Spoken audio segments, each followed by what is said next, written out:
All right. Thank you, everyone, for coming to Social Enterprises for Nonprofits. We are so glad to have Vanessa here with us.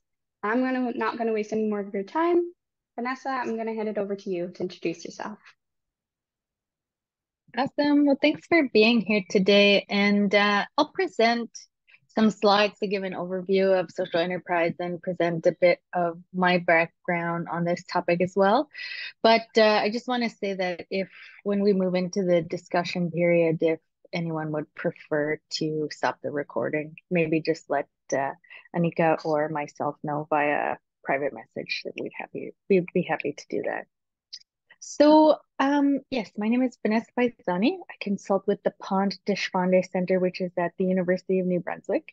And it was started just over a decade ago with the mission or the mandate to help bring um, heart to the private sector and really operational excellence to the nonprofit sector. I really like to bridge the gap between those two sectors because we often think about the community sector having a lot of impact and the private sector generating a lot of like wealth or capital. And I think that, we're all here today because we believe a world where merging those two things are possible. And social enterprise is for us a pathway to do that. And so as it relates to environmental work, in 2010, 2010, yes, 2010. So a number of years ago, I joined an environmental nonprofit called the Gaia Project, which is still running today. And our mission at the time was to educate or help New Brunswick youth learn about the link between the environment and energy. And so, they continue that, and the organization has grown and evolved over the last 13 years. It's amazing to think about it being around that long. And as it relates to social enterprise, many nonprofits or community organizations develop social enterprise as a way to both meet their mission. So, for some organizations, they would be called it what we term an employment-based social enterprise. So, they're looking to employ people who have barriers to traditional employment, and that's part of their mission and mandate. And some, through their community work, they've been able to commercialize something that they think has a broader audience, and so they're looking to find ways to do that, and then everything in between, which we'll go through a bit today. But I did want to just provide, I suppose, a bit of my background in both environmental work. And so I was at the Gaia Project for 5 years, and since then I've done a number of projects. I've done a lot of fundraising, both for impact organizations, on both sides of different like legal structures, so nonprofit, for profit, all these types of things. I haven't worked with a ton of cooperatives, um, but I understand the framework, and I understand that you can be a nonprofit or a for-profit cooperative as well that generates wealth for the community. And so we'll talk a little bit about that as well today. So I'm going to share my screen and just get you to tell me if you can see it. Thumbs up, yes. And I don't know if you can see, I have a call coming in, but I think I declined that. Okay. Can you see there's like a Yeah, little we call can see screen? it. Okay. Yeah, yeah. Oh, It's no, it's my gone brother now. calling, actually. Okay, I was like, I don't know how to get rid of that, actually. I almost never get those kind of calls. So anyway, my apologies. So, um, this is a topic that we've been exploring, and you'll see here with the little logo, it's called Social Enterprise New Brunswick. So this is an initiative of the Pond Deshpande Center, which is at the University of New Brunswick. And our goal here is to build capacity within the social enterprise ecosystem in New Brunswick. And so at this time, we have a number of initiatives, capacity building for nonprofit organizations that have social enterprises. And then we're also bringing together, or we've brought together, I should say, over the last 2 years, the Social Enterprise Advisory Council with the goal of developing a strategy for um, having social enterprise be understood at the provincial level. And so with that, I think of social enterprise at the provincial level, but more to align the ecosystem to be able to have a two-way conversation because at this time there's a lot of players. So our goal is to help all those players work. Let me just, there we go. So yes, that's yeah, Vanessa Paisani. I introduced myself already.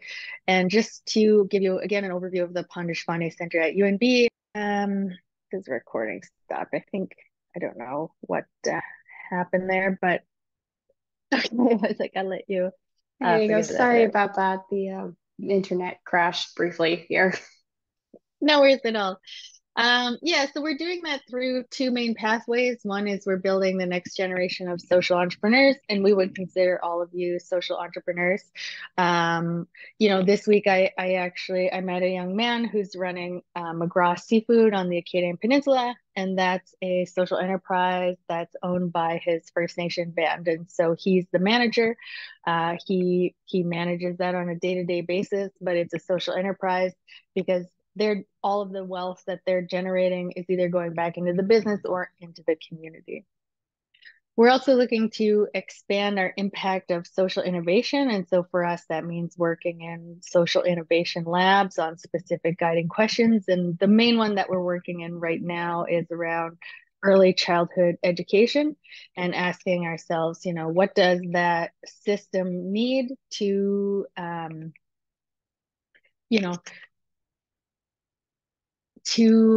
I guess, like help both the people within the system as well as the people, the working in the system as well as the people accessing the system, because it's very important to the future of society, and there's been a lot of additional pressures on that sector, recently during the pandemic and as a result of pandemic recovery, of course. Oops, I'm going the wrong way.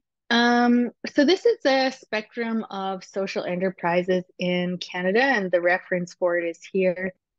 I like to start with this just to give people, I guess, an understanding of that it's a spectrum and not like a specific definition.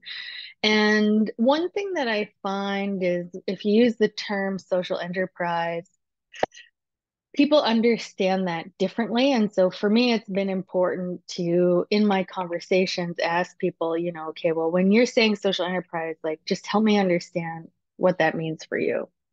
And so on the one end, we have, let's say charities operating a related business, all the way to businesses donating to charity. And I'm sure you could think of a lot of examples of both. Here we have enterprising nonprofit organizations, and just a simple basic example of that could be, let's say, sport associations where they charge fees for participation in their programs. So that would be really a social enterprise, but maybe they also provide stipends for people that have barriers to accessing their programs. So that would be an example of enterprising, but also obviously with impact. We can also have nonprofit corporations with that they have a defined social purpose. And, I think we could potentially argue that most nonprofits do have a social purpose, but they just spell it out here to say like that these are a spectrum. We also have cooperative corporations with social purpose, and these can be nonprofit or for-profit. We can have businesses with a social purpose. And so a friend of mine runs the Farmer's Truck, which started in Moncton and now sells mobile market vehicles into the US. And so his business is private, but it has a social purpose. And so we can also have socially responsible businesses. And for me, an example of this would be Patagonia. So they make apparel, but they did it in a socially responsible way by fully understanding their supply chains. And, as a result of understanding those supply chains and sourcing in a more ethical manner, they charge more for their products, but they also sell used apparel and things like that. And as you probably know, they exited the corporation to the community, so they could have send it to a initial public offering, like to the stock market, or they could have sold it to, someone else. But they made that specific decision to move it to still a private business, but it has, a defined social purpose. So, they might be somewhere in between here. And then we can have businesses that donate to charities like RBC, for instance, the bank. They donate to environmental initiatives, as you know. So that would be one example. And then, we could also have a commercial corporation that that may not donate back. Although most, not most, but a lot of organizations, I find lately have some sort of way that they give back. So for us, we've been defining a social enterprise as a revenue generating project or corporation that's owned or operated specifically by a nonprofit. We have been talking with our Social Enterprise Advisory Council, looking to potentially broaden that definition to include any type of business that has a social purpose. Part of the reason for that is this social enterprise strategy that we're working on. And to put that into context, as you may know, this week, the Social Finance Fund of the federal government intermediaries were announced, which means that over the next year plus, there's going to be a lot of capital injected into our ecosystem to be able to do this. And that's going to be both for community-owned organizations as well as privately owned organizations. And so for me, I think it's a really exciting time to be talking about this, because I think there's a lot of activity happening both from a capital perspective, so like money in, but also I guess happening at the same time. There's an initiative called the Common Approach, and you can Google that, or I can put the link in the chat in our discussion, which is around how do we standardize the measurement of impact, because the standardization of measuring money has been around for a while. And, accountants being people that kind of like come in, or auditors who come in and check like your I guess your financial systems.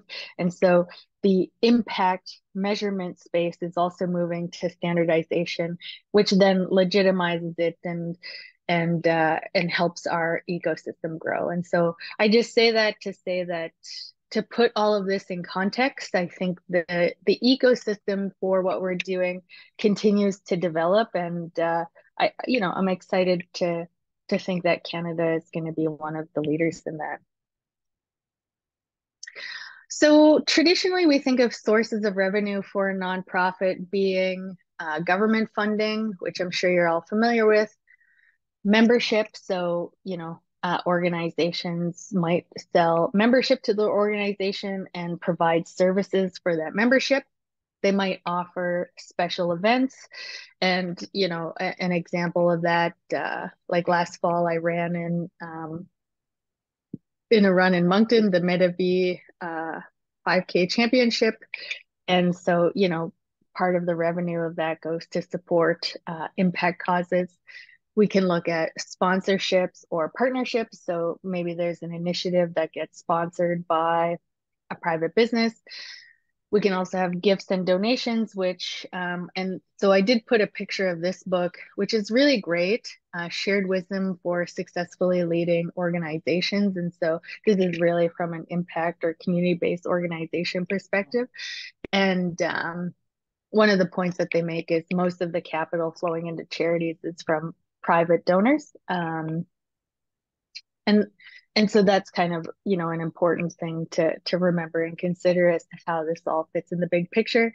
And then social enterprises as a strategy for, and not just generating, let's say, unrestricted capital or money that you can use to innovate and try new things and all these types of things, but also social enterprises in the nonprofit sector, the community sector, are generally used to be mission aligned as well.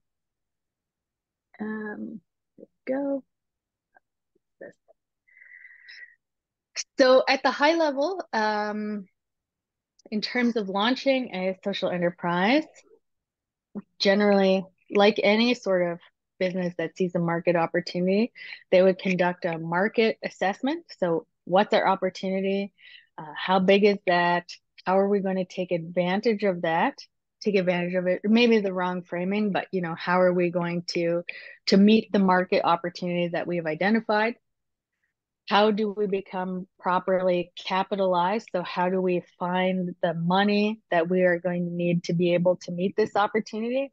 That might be marketing, it might be hiring people, it might be developing a product, it might be buying infrastructure, all of these types of things. And I know we have someone here from ECW, and I think that they're an excellent job, or they're an excellent example of rural innovation in the sense that you've been able to purchase uh, infrastructure in a rural community.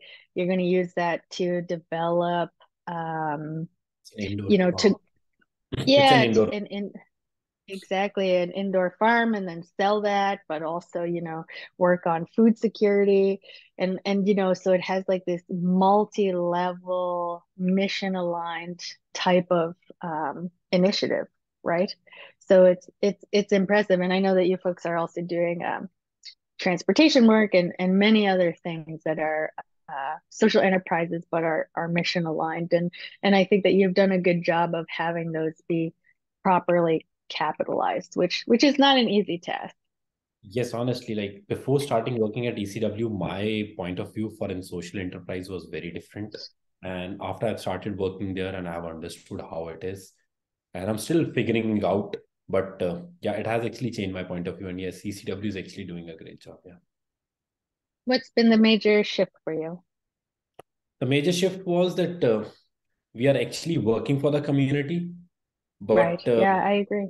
we are getting the funding, we are doing everything, but we are trying to make a profit too. But we are making profit in a way that community is being served. We are trying to we are trying to address the social issues, social problems, and trying to make profit out of it.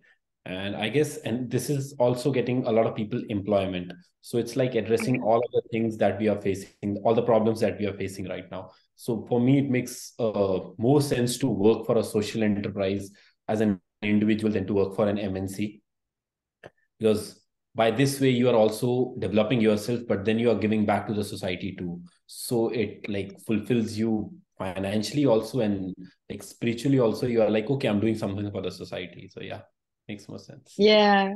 Yes, and I love the spiritual element, and I totally agree. It's something that we don't talk about in the professional sphere enough. I agree. Yeah, and so on the profit side, for nonprofit, I generally use the word surplus just because I think sometimes it makes people more comfortable to think about, like they're like, well, how could it be a community owned organization and we're generating profit? And so that's just like a tiny nuance, and to me, it doesn't matter what people do, but just something that I want to offer in to consider. So after the organization becomes properly capitalized, they then have to develop the operating rigor, or what we would call the operational excellence, to be able to sustain operations, but also to potentially get to the next level of, either like employing more people or providing more impact, whatever that is. Unless the organization has a solid base from which to grow on, it makes it very difficult to then actually like meet the demands of what you're doing. And so the last thing, and again, this is just an overview from this book that I have pictured here, but they also recommend review and renewal. And like any business, like any organization, really, we have to continuously ask ourselves, where are we going? Are we going in the direction we think we're going? And then how do we continue to get there? So one example that I use, because I think it's easy to understand, is Habitat for Humanity. As you may have been following, the 3 Habitat for Humanities in Moncton recently amalgamated into Habitat for Humanity New Brunswick, and they operate 3 different restores. And so a restore, I can make a donation of home materials from my house, and they can sell it, and the proceeds of that go to support their mission.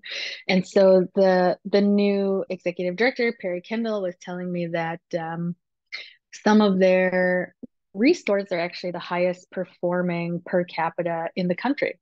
And so, I think in New Brunswick, we have these really great examples like Habitat for Humanity New Brunswick, like ECW, like probably some others on this call who are doing amazing things. And then it's like, how do we tell these stories? Because I think sometimes we are so focused about like what we're not doing that we aren't celebrating or building on what we are doing. And I'm lucky to work in this sector and see all of the many of the successes that we are already having. So we are also, and it says applications open. So we have a rolling application for this program, which is called Vision and Validation. And so these are 2 offerings that we have to capacity building for social enterprise. We're calling it Social Enterprise Deep Dive. And we have 3 spots for our vision and validation work, which is for social enterprises that are at ideation, pre-revenue, or very early customers. So as you can see, traction and growth, these are people that are already in market, but we still have 3 spaces for organizations that are looking to really fully launch and validate their idea for a social enterprise. And lastly, we are hosting an event in Fredericton on June 15th called Social Enterprise Excellence in New Brunswick. It's going to be at Planet Hatch, and I can put the link to register in the chat. And our goal with this is to continue to connect the social enterprise ecosystem in New Brunswick. So for us, this is part of the broader work that we're doing. We'll present a bit on the social enterprise strategy that we're working on. We'll also have the people that are in our social enterprise deep dive traction and growth program present to you the work that they've been doing. And we'll have a keynote from Perry Kendall, who is the newly appointed CEO of Habitat for Humanity New Brunswick. So our goal, is to have presentations and discuss where social enterprise is currently, but also to provide a space for the social enterprise ecosystem in New Brunswick to meet each other and to continue to network. And this is our inaugural event, and we do plan to continue to offer this in the future moving forward. And so with that, I will perhaps stop the screen share so that I can see all of you, and I'm happy to answer questions or discuss or hear about the type of work that you folks are doing in your own social enterprises. I'd love to understand that in a bit more detail as well. Yeah, we're a very small group, so feel free to unmute or raise your hand first if you'd like, but since we're such a small group, I think you can probably just unmute. I have a question for you. Have encountered, so I just want to take your intake on it, like how you feel about it. Sometimes when social enterprises are trying to trying to work on social issues and provide people with the things they need, it becomes a little difficult for them to make profit. Yep. So how are we supposed to encounter that? How are we supposed to overcome that? Or what is your take on that? Yeah, and it's a really good question because I did this body of work, I guess it was 2019, so pre-pandemic, and it was an association of different organizations in New Brunswick that ran social enterprises, and they had structurally in the way that they were working some regulation changes that were going to affect the type of profit or surplus they were able to generate in the type of social enterprise they were running. And so some of that then came down to the organization asking itself, like, is this still, and this goes back to the review and renewal, is this still the right time to be doing what we're doing? Or do we, you know, do we let this go? Do we amalgamate? So again, like there's so many pathways. So like if I think about Habitat for Humanity New Brunswick, I mean, they amalgamated. There's others that invest in infrastructure. So I know a lot of organizations that would be doing various types of social enterprise work, and they would be investing in different infrastructure as a way to generate some additional revenue or surplus. So, you know, like there is a lot of ways where there's a lot of situations where I agree, like maybe you're not going to be generating a lot of surplus. So then the question becomes, like within what you're doing, maybe this is the core and this is very important to what you're doing and you're just breaking even. But if there's a risk of something changing, like inflation, let's say, and then all of a sudden that changes the amount that you're able to bring in, are there other places that you can sell or market what you're doing that's a new market, that it's like a slightly different thing that you're doing, but it's going to generate enough to then support this other activity that is core to what you're doing. And I would say that I think the private sector has the same challenges because, you know, there's a lot of things that could change here in the market, like inflation, as we've seen, that makes like the type of activity that they're doing no longer relevant. And then this forces innovation.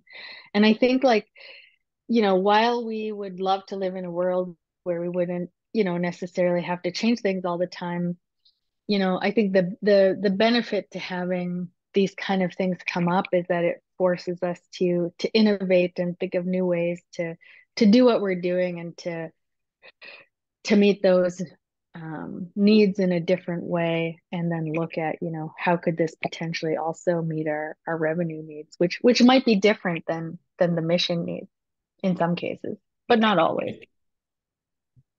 Thank you. It's actually, it makes more sense because the same thing I was facing, I was trying to put in a lot of things to our indoor farm to make a lot of profit and stuff. But then I realized that we have to work within the ecosystem. So we didn't want to outrun the farmers who are doing it. We didn't want to compete with them. So we wanted to create a ecosystem that's coexisting. So then it becomes a little challenging.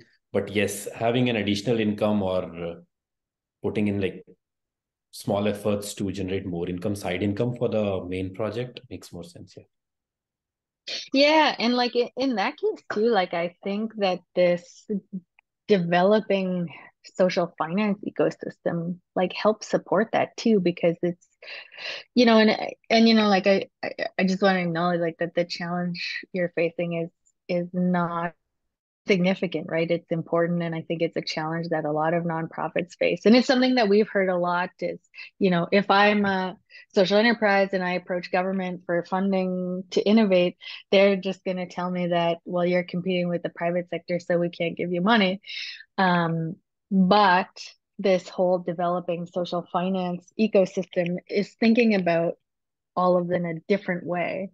And so, you know, while it's still, I would say, at an ecosystem at its early days, I think it will start to help solve some of these issues, because I know it's not insignificant. It's you know, it's a challenge for sure.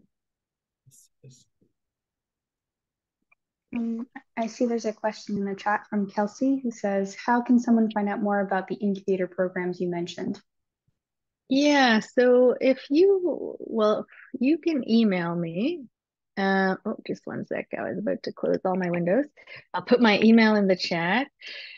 And I will put the link also to our microsite, which is this Social Enterprise New Brunswick initiative that I mentioned, which is right here.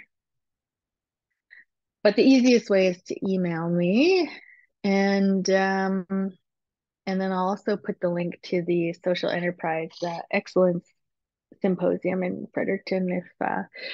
If anyone would like to come, we would love to have your participation. As I said, it's something that for us is the first time that we're running it, and we hope that that it provides value to people, enough value that is something that we can continue to offer again in the future. And so that's the link to register for that.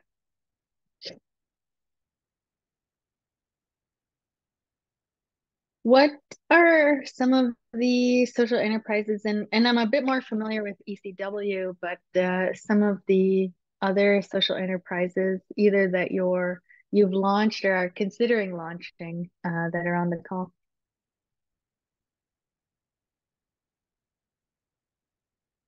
And feel free to share in the chat or to come off of mute.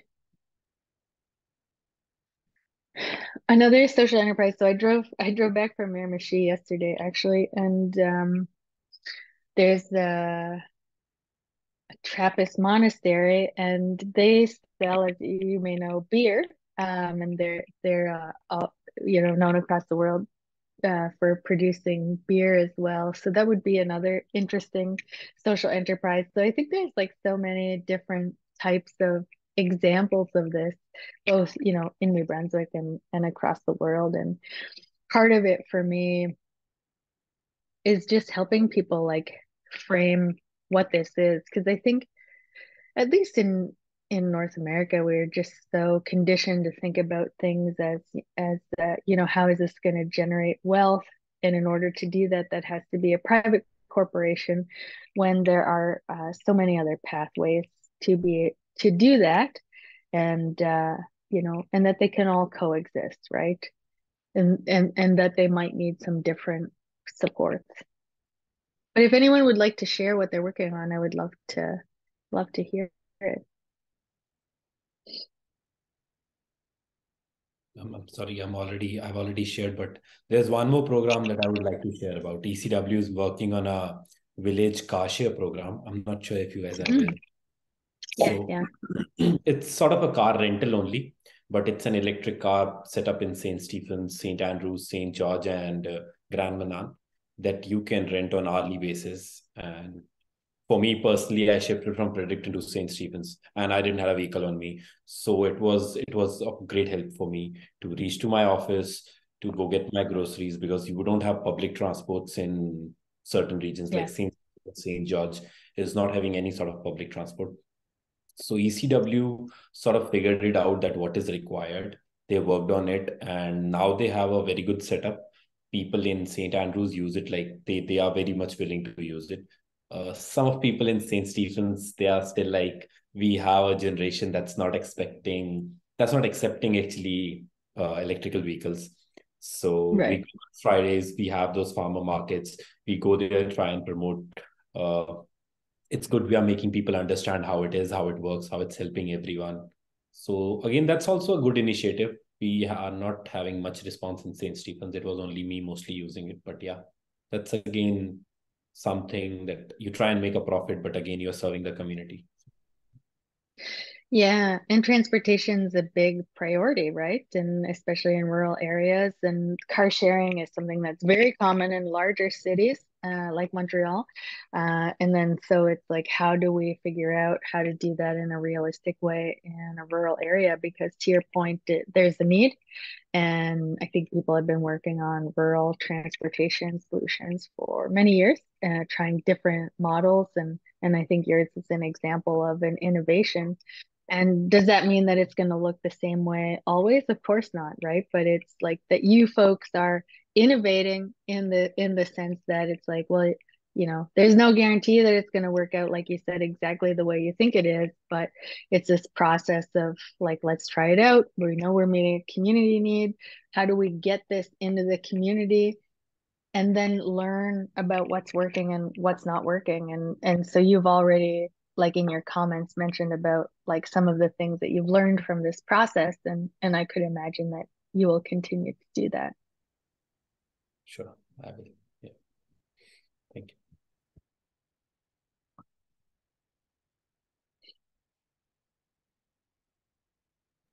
you. Marion, Kelsey, is there anything you would like to share?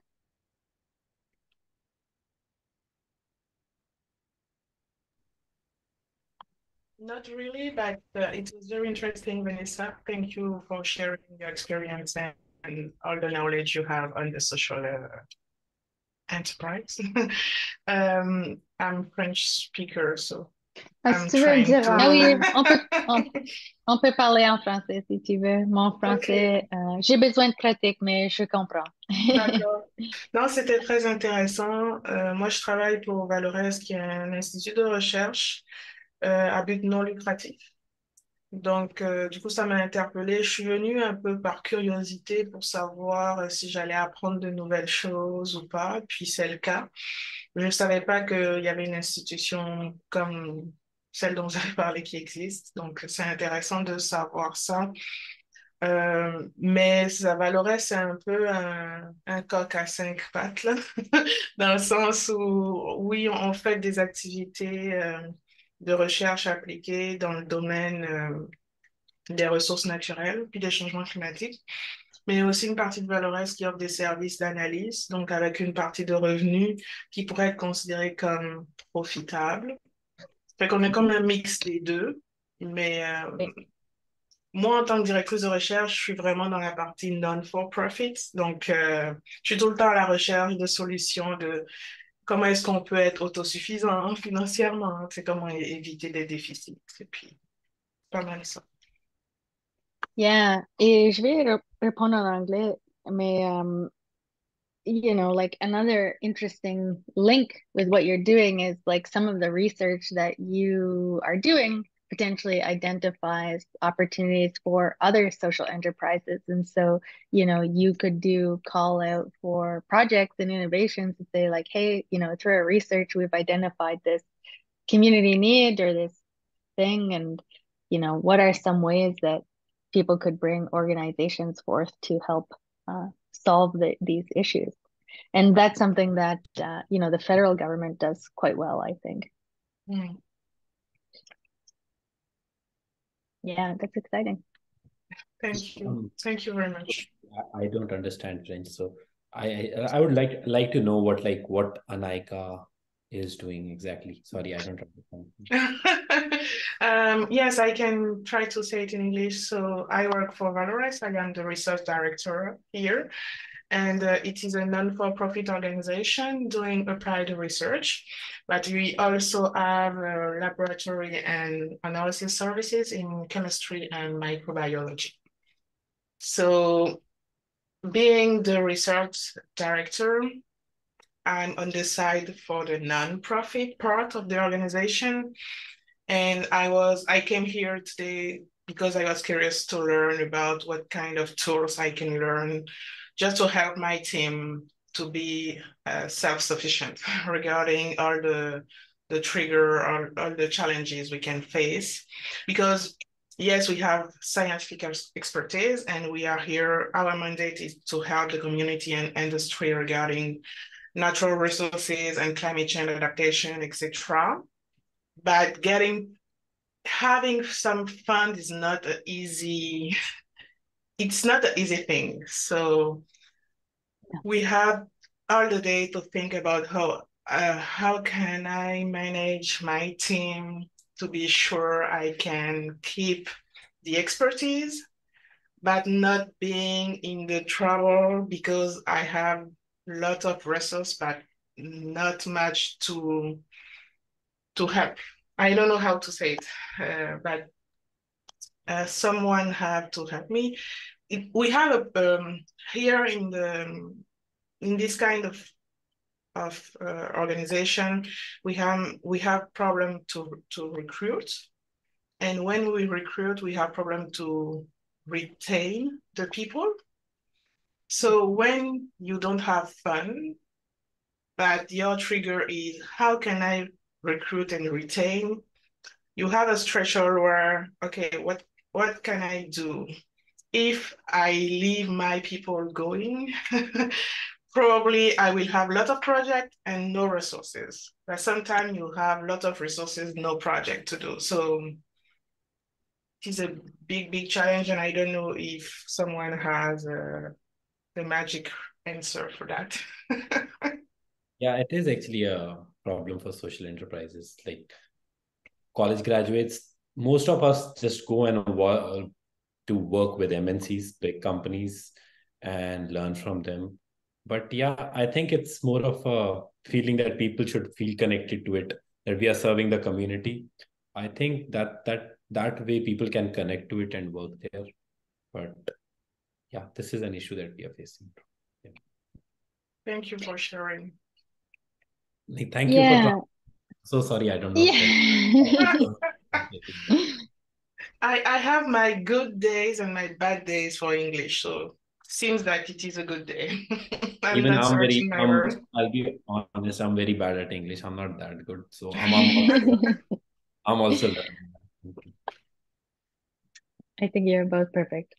So, I mean, like, in Marion, like with that, it's, like I don't know that they're, to your point, like a magic bullet, but it's like, what are the things, the little ideas that you're having and the other members of your team are having that you could try out, knowing that some of them will not work and some of them may work.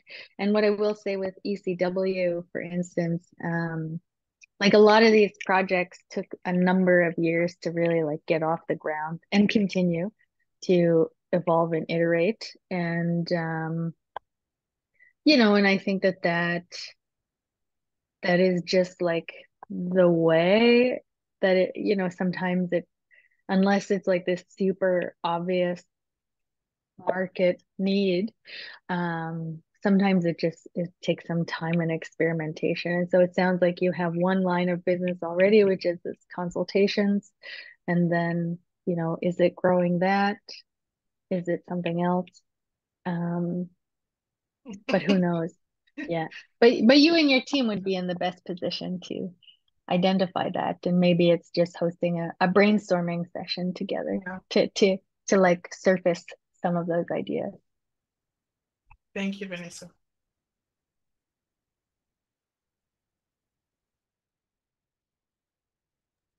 We have about 7 minutes left scheduled on our time together. So if there's any last minute comments, il y a des commentaires de dernière minute, sentez-vous libre de les partager.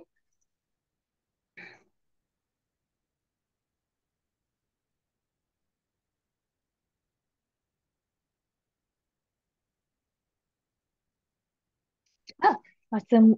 Yes. Well, I would just close and then pass it over to you to just say, like, I put the links in the chat both for Social Enterprise New Brunswick and our Social Enterprise Excellence event. So the Social Enterprise Excellence event will be bilingual. And yeah, hope to see some of you there in person. And otherwise, please feel free to connect with me by email or through the microsite, and happy to discuss in more detail the work that you're either doing or thinking of doing. So with that, a great big thank you to you, Vanessa. I will share the links with the people who registered and also the link to this recording later on.